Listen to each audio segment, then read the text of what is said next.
Bonjour, j'espère que tu vas bien. Aujourd'hui dans cette nouvelle vidéo, comme je t'avais promis, de faire une vidéo sur le sans gluten. Alors oui, exactement, le sans gluten. D'autres céréales en dehors du gluten. Le sans gluten, en tout cas, ça peut être le maïs, le riz, les deux autres céréales autres que le gluten. Dans l'avoine, il y a des particules qui sont sans gluten aussi. On verra donc peut-être dans une prochaine vidéo, d'accord? Alors moi je mange cette alimentation à la suite de mes soucis, comme je t'ai dit précédemment, gastrite et intestinaux. Mais je ne prends pas de céréales dures à digérer parce qu'effectivement il y a certaines personnes qui mangent sans gluten, mais ils se rendent pas compte qu'en fait les céréales sont très dures à digérer, surtout quand on a ce genre de soucis. Alors évitez, ou alors ne les prenez pas le soir. Le soir il y a beaucoup moins d'enzymes. J'en parlerai peut-être dans une prochaine vidéo, mais il faut que tu manges à partir de 10h ton premier repas. Voilà.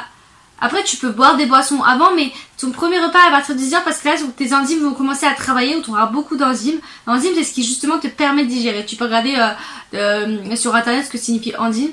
Et le midi tu auras quand même des enzymes, mais un peu moins que le matin et un peu plus que le soir. Et le soir tu en as beaucoup moins, et ce qui veut dire qu'en général il faut manger des salades, des soupes peut-être, mais pas des choses très lourdes.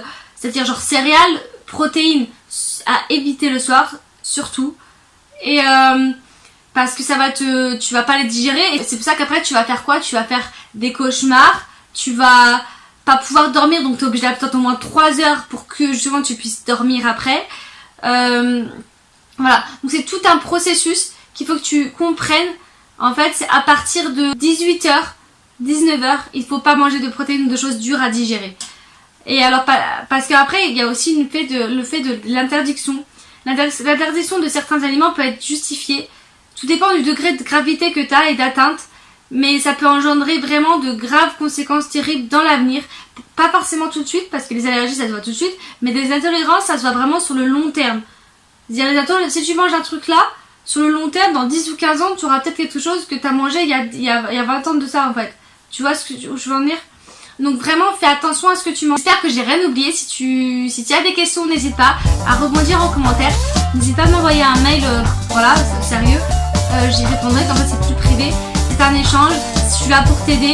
Encore une fois, je te dis à très vite pour cette prochaine vidéo. Bye.